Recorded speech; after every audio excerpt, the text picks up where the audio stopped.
Alors bienvenue dans cette vidéo. Dans cette vidéo, je vais vous présenter deux carnets qui n'ont rien à voir avec les précédents puisqu'on n'est pas du tout dans le même look, pas du tout dans le même tarif non plus.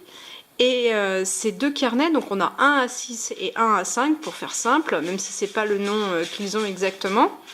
Ce sont deux carnets de la marque Whitebook, Tailored Notebooks Switzerland, des carnets modulaires. Et donc il y a plusieurs collections parmi les leurs, et là ce sont deux exemplaires de la collection Slim.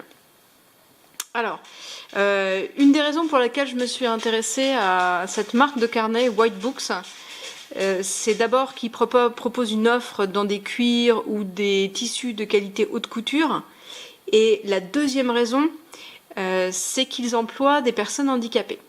Et donc on a des carnets qui sont fabriqués en Europe avec des cuirs qui sont tannés en Europe par des gens qui sont en difficulté pour des raisons de handicap.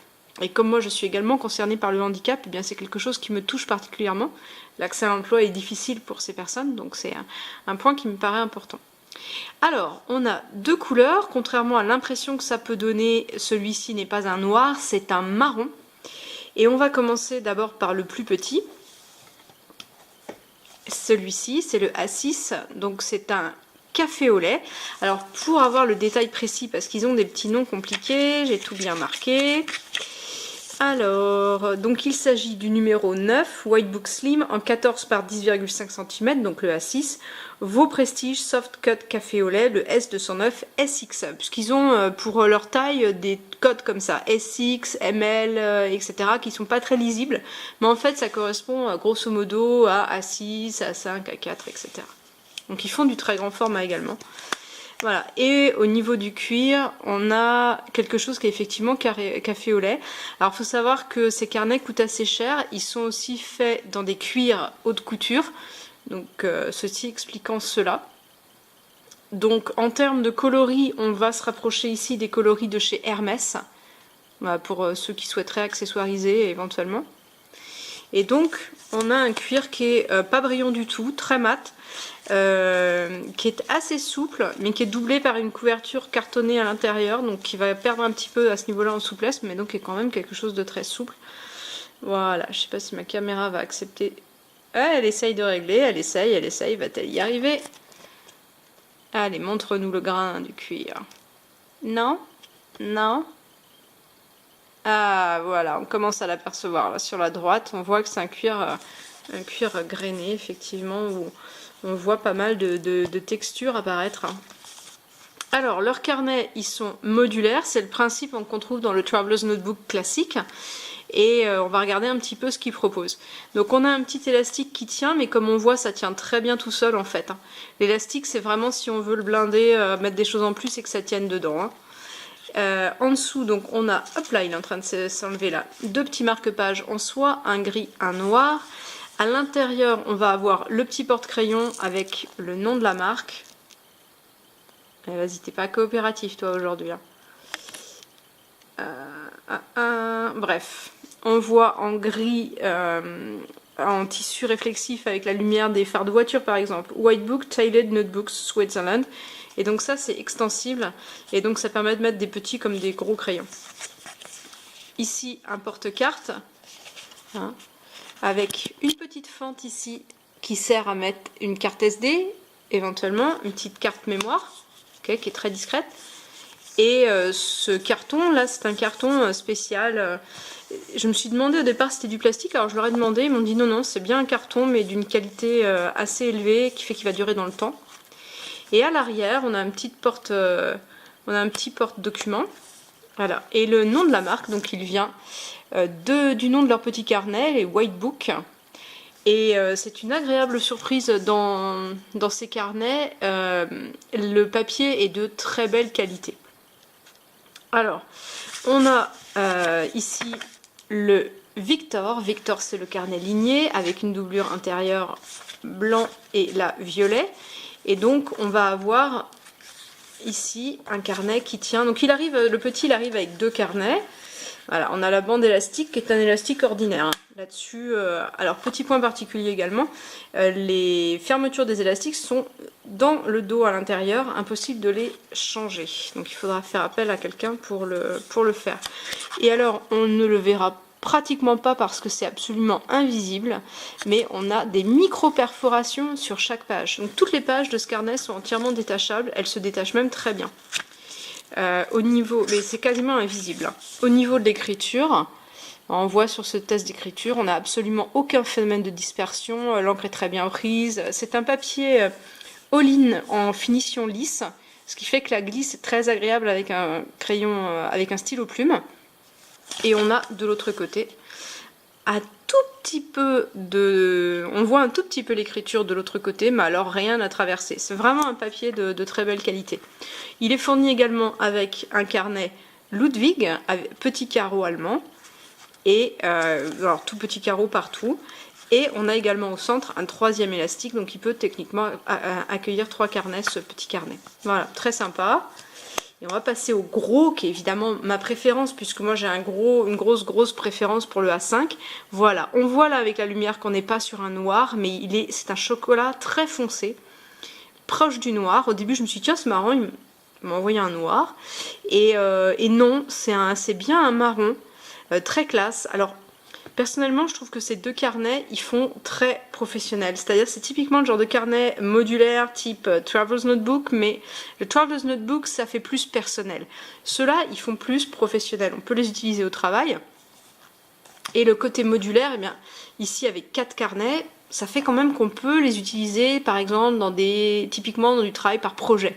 Voilà, on a un projet, on peut archiver un projet, mettre un nouveau carnet, c'est assez simple. Alors, on va regarder ça. Donc là, on a un cuir qui est beaucoup plus texturé. Hein, on voit le grain ici. Là, c'est plein de fleurs, je pense. Hein. Et voilà, très très joli. On n'a pas de bordure particulièrement finie. Ils ont une version avec des bordures finies qui, à mon avis, est plus réussie. Mais celui-ci est déjà très beau. On va regarder entièrement hop, ce que ça donne. Voilà. Alors, on va prendre au milieu pour que ça s'ouvre bien. Hop là. Voilà, c'est vraiment un beau cuir. Très beau cuir et qui fait vraiment tout le tenant. Et comme il y a une doublure à l'intérieur, en fait, les carnets sont beaucoup mieux intégrés que sur une couverture de Midori, par exemple, de Traveler's Notebook. Donc il arrive, lui, directement avec 4 carnets. On retrouve cet élastique, mais comme on le voit, c'est absolument pas nécessaire. Si on veut vérifier que ça tient bien à plat quand on veut travailler, eh bien, il faut casser un peu le dos. Mais voilà, ça tient à plat, pas de problème. Ok. Hop là, on n'est pas du bon côté. On va commencer peut-être par le début. Ici, on retrouve, comme sur l'autre, des choses qui sont systématiques dans leur collection. Le petit passant de crayon. Le petit truc pour mettre... Voilà, vous voyez ici, il y a un petit encoche ici pour rajouter un petit truc. Il y en a un deuxième ici et on peut glisser ici encore. Voilà, donc il y a vraiment des petits compartiments cachés là-dedans. On a donc le papier qui sert de doublure qu'on retrouve ici, qui est un papier très particulier, qui a un toucher plastique, mais qui ne laisse pas de traces de doigts. C'est bien précisé. Et on va le retrouver également de l'autre côté. Et ici, vous voyez que ce carnet-là est prévu en fait pour recevoir un iPad mini ou une tablette Samsung 8 pouces, je crois, un truc comme ça. Alors moi j'ai pas d'iPad ni de tablette Samsung, mais donc on a les passants, et dans ce cas là ce qu'il conseille de faire c'est de ne mettre que 3 carnets pour que l'épaisseur reste à peu près quelque chose d'homogène. Voilà, et au niveau des carnets, si on a 4 choix, il arrive avec 4 modèles différents de Whitebook, toujours avec le petit carnet embossé. Le premier, à nouveau, on retrouve le Victor, donc là pour les informations précises, voilà, c'est le numéro 2 en 21 par 14,5 chocolat. Ah, et son nom exact, je ne me souviens plus, mais c'est la taille ML, il me semble. Voilà, toujours le papier all-in.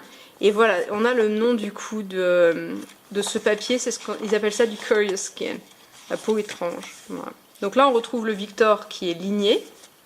Ok, à la fin du Victor, on va retrouver des petits trucs. En deuxième, on va avoir le Ursula. Ursula, donc avec l'intérieur rouge, est un carnet ligné, mais de format comptable, avec une bande à gauche et une bande à droite. Okay, on retrouve toujours évidemment nos deux marque-pages en soie, mais un peu plus grands que sur le petit modèle. Dans le troisième, avec l'intérieur gris, on retrouve le quadrillé Victor. Et enfin, en dernier, mon préféré, on retrouve avec la couverture verte le Donato, qui est simplement la version blanche. Alors comme c'est une finition lisse, on a peu de grains d'accroche pour le crayon à papier. Mais pour tout le reste, c'est vraiment très joli. Et moi, c'est de tous mon carnet préféré. Alors à la fin de celui-là, ce sont les origamis. Voilà, et on retrouve la dernière doublure évidemment. Et comme là tout à l'heure, donc on voit ici les 4 élastiques qui sont à l'intérieur de la doublure. Ça tient nickel, ça ne bouge pas du haut vers le bas. Le carnet reste... Oula, Rudolf, tu viens de t'en prendre une. Mais le carnet reste nickel, et même sans l'élastique, il tient très bien, que ce soit fermé ou ouvert. Bref, on a ici deux carnets qui sont de très belle qualité. Le prix qui va avec, ceci dit, le carnet arrive d'emblée avec 4 inserts. Bon, 2 inserts pour celui-là. En termes de prix, il reste à peu près dans le même niveau que ce qu'on trouve chez Chick Sparrow par exemple. Voilà, mais il va être plus cher par exemple que ce qu'on trouve chez X17. Et je trouve qu'en termes de look, on est assez proche de X17. Avec la différence que ici, on n'a pas les élastiques visibles. Ah, hormis celui-ci, mais dont on peut très bien se dispenser en le cachant, en le dissimulant en fait à l'arrière. Il y a une petite rainure en fait, il y a une petite rainure là et là, ce qui fait qu'on peut très bien le dissimuler. Et donc on va retrouver ce look un peu typique X17, mais sans les élastiques visibles. Alors le seul inconvénient, c'est que sur le X17, on peut très bien les changer en cas de problème, et ici on ne peut pas. Mais bon, c'est un choix à faire. Et donc ce très beau cuir qui est souple, hein, voilà, qui est souple et suffisamment ferme, une épaisseur de tout juste 2 mm avec la doublure. Voilà. Et donc on a chez eux plusieurs finitions. Je ne sais pas si j'aurai l'occasion de montrer d'autres finitions, on verra bien. Mais on a d'autres finitions, on a des finitions avec des bordures, on a des cuirs de différentes qualités.